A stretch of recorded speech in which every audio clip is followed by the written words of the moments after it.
Hey everybody, welcome to another installment of this Revelations update thing that I'm doing.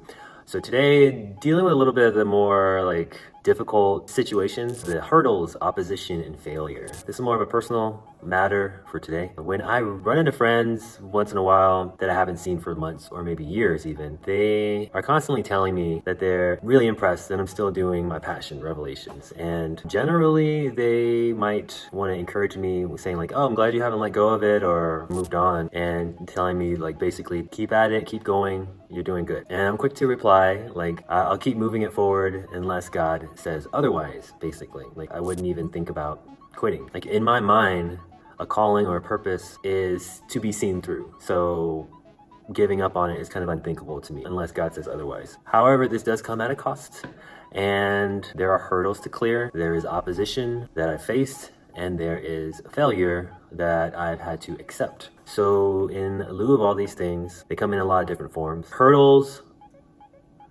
like having a miscarriage. This was rather a difficult season. In addition to the miscarriage, we got hit with a few eviction notices. I had some project funding that was unsuccessful, and had a slew of clients that their projects just fell through or they disappeared. So those avenues dried up really quickly, kind of out of nowhere.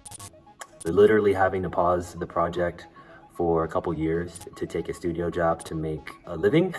And this hardship wasn't actually the studio gig. It was actually the terms of the job being altered, because this project was interesting because it was something that I prayed about, and I knew that it would take me away from Revelations for a bit of time. So I structured it in a way I could work remotely for part of the job and come in on other days. But almost immediately they ended up requiring that I came in person, basically full-time, and oversee the project, because I had to oversee other artists and be involved with hirings and recruiting and just managing a lot and wearing a lot of hats. So that drastically changed, and I really couldn't even touch Revelations for about 2 years.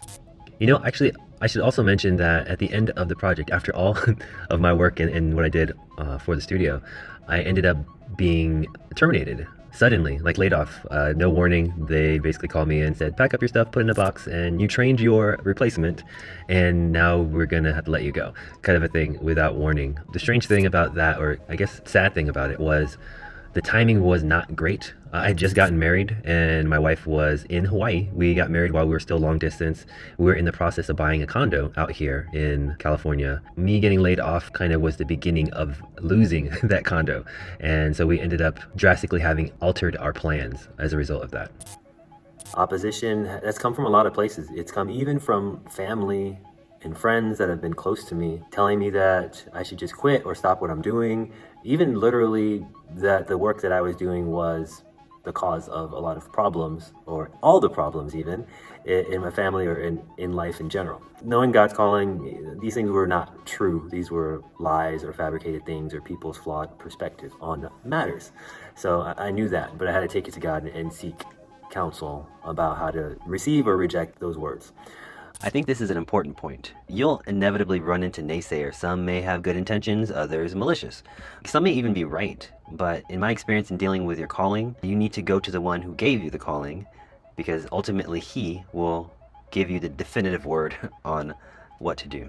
The failures, there's been a few actually, unsuccessful crowdfunding campaigns, sales for books not meeting expectations, having to stop at multiple times and not be able to work on it. One of the big ones was early on, where I was rejected by the main distributor in the industry, basically rejecting my book series and having all these requirements and things that I needed to do. And that was when I first came out with the book series, and I was banking on, I'm gonna be with this distributor and it's gonna go here and there and be everywhere.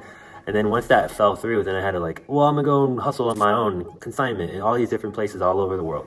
And it's things not going as planned. And that happened a lot of times through this project. The last obstacle was earlier this year. For 2 months, I had a health issue where I was I'm starting the year off in January, gonna work on this project, gonna hit the ground running, 2022. And then I hit the ground and I didn't get up for 2 months. All right, so I didn't want to spend too much time talking about the health part of this issue, but I believe this may be helpful for some of you out there that maybe you're watching and you have been dealing with health issues of your own. So long story short, or relatively short, over the course of my life, I've dealt with a few nagging health issues. Most of them pass down through the family line, things like asthma, migraines, eczema, etc. But most of these, the doctors that I would see, they treated them with topical ointments, prescribing like harsh things like steroids and carcinogenics, like treating the symptoms. A few years ago, I stopped using a lot of those things because even the doctors at the time told me that the more I used them, the more my body would be resistant to them. And they were also potentially harmful for my body over the course of time. So occasionally my symptoms would come and go since then. But this year was different. It was different than anything I had experienced before. At the end of last year, I had a strange case of vertigo. I wasn't sure if it came from working late nights and pulling like a lot of hours on the project and different things. Like maybe I didn't get enough sleep. Over the next few days, I seemed to be okay after that ended. But then January hit and I noticed a very irritating rash across my body. It was very itchy and occasionally I would get hives. It was similar to what I had in the past, but it was way worse than I experienced. Then I noticed my legs began to swell, my feet got cold, and it was something very new to me. I wondered if it was an infection or maybe something, but I didn't want to go to the emergency room and get pumped full of antibiotics because I know that's what they would have prescribed for me. So I prayed about it, and like a last ditch effort, I called around to different naturopathic doctors. It proved hard to get a hold of them because it was nearing the end of the week and everybody who actually did pick up their phone, they were booked for like a month or longer. Finally, miraculously, I got through to a doctor's office that was local, and the doctor herself, she picked up and she told me that she never picks up the phone, but they were doing construction or something, so she happens to be picking up phones that day. So she ended up answering the call, and when I told her what was going on with me, she took the time to give me basically a free consultation over the phone, identifying all my symptoms and quickly giving me tips and things I could do like right away to alleviate the situation. And that was already a godsend, but in the meantime, I waited for an appointment, which was about a month away. So over the next few days, results of these new things that she told me started to show. The swelling went down, my skin rash was more bearable because it was unbearable, literally, because it had previously gotten so bad that I couldn't even sleep at night. I couldn't sit still and work at my computer. It was just constantly like a nagging and irritating thing. The symptoms grew more mild and more manageable over time. One of the big changes was my diet. It drastically changed. I immediately cut out all sugar, which was hard because I definitely have a sweet tooth. So I cut out all sugar, but even not just added sugar, but even things that sugar was in like naturally. Also cut out dairy, cut out eggs, cut out wheat, cut out rice, almost all fruits, etc. So I started drinking lemon water with apple cider vinegar in the morning and in the evenings right before I went to sleep. Drinking more water in general based on my weight, my body weight. And I did a test too. She wanted me to test my pH levels to make sure that I wasn't too acidic. And I was a little acidic. I wasn't too alkaline because you could be one or the other. So I was a little bit over, and then over time my pH levels came down a little bit. And I felt a little better. I lost about 15 pounds in just like a couple weeks. That wasn't really the goal to lose weight, but it happened as a byproduct of changing like my diet and everything. So when I finally had my appointment, I was impressed on how thorough they were.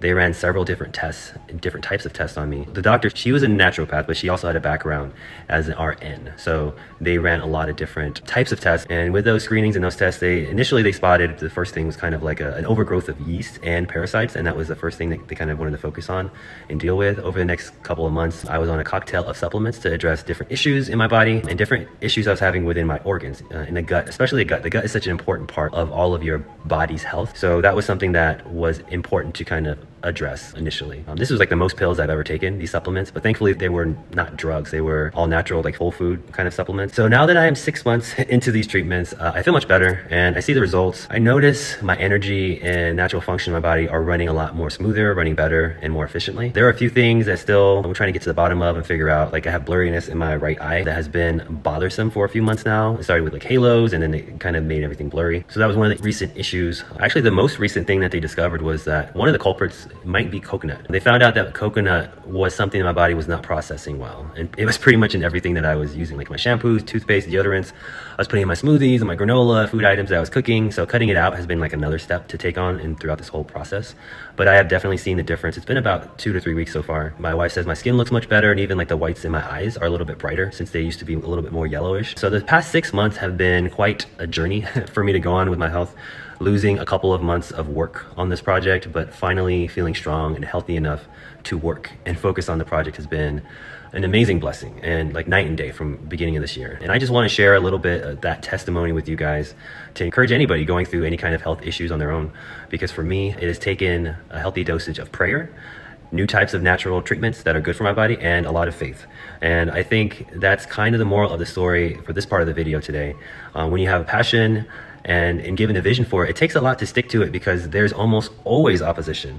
And the opposition comes in many forms. But if you believe God has given you a vision and a purpose, you need to believe that he also will help you to see it through. And that's what he's done for me. I can honestly say that for me, he has constantly been there at every turn. And you know what? At every turn and perceived dead end or feeling like I was at the end of my rope, he always made a way to an open door. And sometimes I actually put myself in those positions. Other times I myself or my family was under attack. But regardless, we overcame every hurdle, and it was by his grace. Now, I don't exactly know what the future holds, but I am excited for where he has shown me this project is going. I still don't see all the steps ahead, but I'll share some of the future steps that I do know about that I can share about in the next video. The next video will be the final video update for this series, and that'll be coming next week.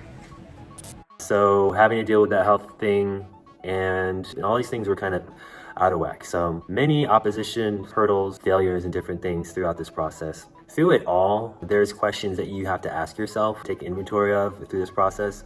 As a believer, like as a Christian, I know like God is my source. God is going to guide me.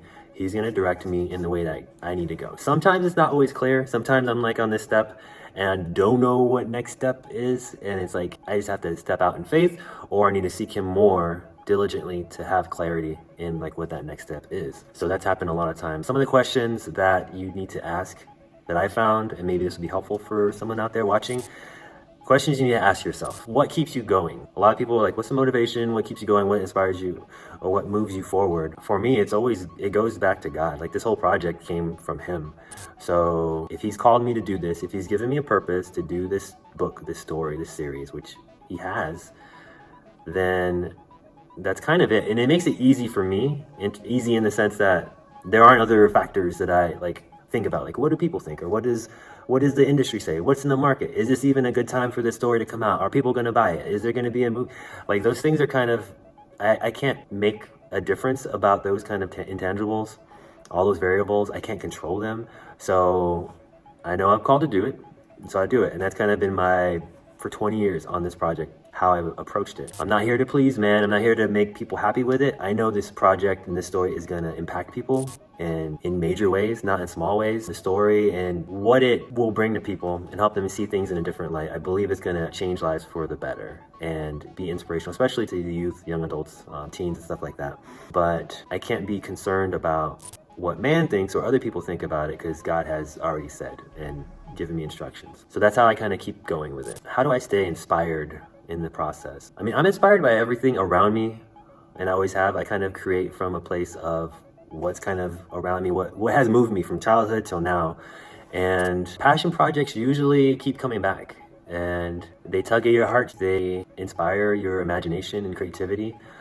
They may keep you up at night where it's like, I have to write this character arc, or I gotta design this thing before it leaves my head. You know, I had this dream about this character or this design or whatever. When I first did this project, I put it away. I was like, senior thesis for school, that's all you are. I put you away and I'm gonna move on and do other stuff after graduation. But I couldn't get away from it. People were asking about it after graduation, like, oh, what's happening with that? And I'm like, that was just for school.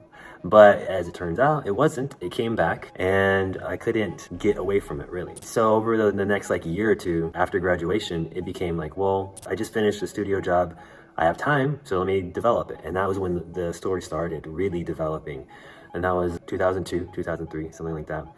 And ever since then, it's always been something that keeps reoccurring and I can't get away from it. And now I don't even want to get away from it. It's become such a big part of a lot of my career. Moving forward, it continues to be there, and God hasn't moved me on completely from it. So now that I'm back in the thick of it, it is really picking up steam. And I think a lot of things that are connections that I didn't know like a long time ago would be connections or things that he was establishing, but now it's all kind of coming together. But aside from that, I continue to research things creatively, different projects and things.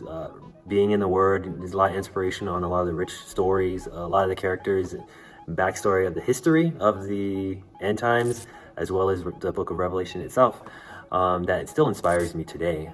Commentaries on it, sermons, a lot of those things, I stay in the Word about it to stay fresh with a lot of those ideas. But God has also surrounded me with a group of many like inspirational creatives, people that inspire me. Lastly, not least, and very importantly, having a supportive spouse, a wife that really encourages me in these endeavors is invaluable. She's definitely a godsend. So like day-to-day direction on it, having direction for a vision, for a goal, is a tricky thing. It's an important part of it. I think I used to get kind of caught up in, oh, I need to set a schedule. Like, okay, the week goes by, I need to have this much time in on the project or get these goals and these benchmarks met, because otherwise like a month will go by and things will be like not addressed, because I'm like my own boss and I'm over this whole project. No one's going to make me or force me to get up and work on it. So for a time that was helpful to just kind of move things forward. But more recently, I've realized setting like long-term goals, like the book is going to be done by this date, this is going to be out this time, I'm going to sell this many over here. That kind of gets you in a weird place where you are disappointed a lot, because unless God has told you those timelines or those goals, then you're just setting yourself up for disappointment and failure. So what I have learned to do is be open, have general guidelines, but be open. And day to day is the stuff that I can control. I can't control, say, things that are happening down the line, but I can control what I'm doing today. So just kind of like leaving it in God's hands and kind of letting go of trying to force things and make things be what I think they should be, and kind of just flow with God and allow him to show me what they are through diligently like working hard on the project and smart with the things that I'm doing. Also, I think the last one, how to not be overwhelmed, is important, because a lot of times we hear about grind, hustle. You're an entrepreneur, you're in your own business, you work for yourself. You're only going to be successful if you grind and you hustle all the time, burn the candle at both ends, you pull all-nighters, all these different things. And I've done all of those. But what I realized is it kind of affects your health, and then you don't get to sleep. Then you're not clear. You don't have clarity moving forward. You don't have the energy. You're getting sick and all these different things. So that's not the answer. And I've learned that handing it over to God and handling what you can and what he's given you in whatever step you are, and being okay with it. I think that has changed a lot for me, because I could be, well, this Revelation series is 7 books, and I'm thinking like 10 years down the line, what's the plan? What's the goal? And when are each book going to be released? And I got to stick to a rigorous schedule, and each book is going to be a film, and how does that work? And balancing all these things where it's like, I can't control all of that. Those are in my mind, and they're like in a loose schedule because I have a vision. He's given me a vision for what it's going to be, but I don't know how like 5 of the dots or 100 of the dots leading up to that are where they're gonna fall. So letting go of that is really freeing, and just focusing on what you can do today, and that's enough. And I think doing it that way helps, because you're not distracted with things out of your control. And the Bible does talk about like, don't worry about tomorrow, focus on today. Tomorrow has enough trouble for itself. And that's really, I think, a good thing to know when you're in business, when you're working on something that is such a huge epic endeavor. It's easy to get overwhelmed. But when you hand it over to God, working with him, not against him or just for him, he's working with you in this endeavor. There's a peace about it, and he brings peace where it's not going to be a burden. It's not going to be like by the sweat of your brow. That's under the curse, and we're not called to be under the curse anymore. We're called to be in our calling and to be enjoying the work that we do, the ministry we have. It should be enjoyable. There should be peace, and there should be rest in and through the process. Another thing he has done is he's started bringing several really talented creatives and artists to come alongside the project, and they share the same epic vision, and they've come on board, and they've added so much value to what I've already been doing and God has called and established me to do. Like the ones I mentioned in the collaboration video. And there's more I feel that he's bringing on board, so that the vision, the movement, the group is just growing, and I'm excited for really what all is coming next, which of course I don't know. A lot of this is a surprise to me as much as it is to a lot of people watching this. So appreciate you guys watching, because I know there's a lot of artists that I've talked to that I try to mentor and help along the way that are earlier in the process. So I hope these are inspirational and a blessing to you guys. Until the next one.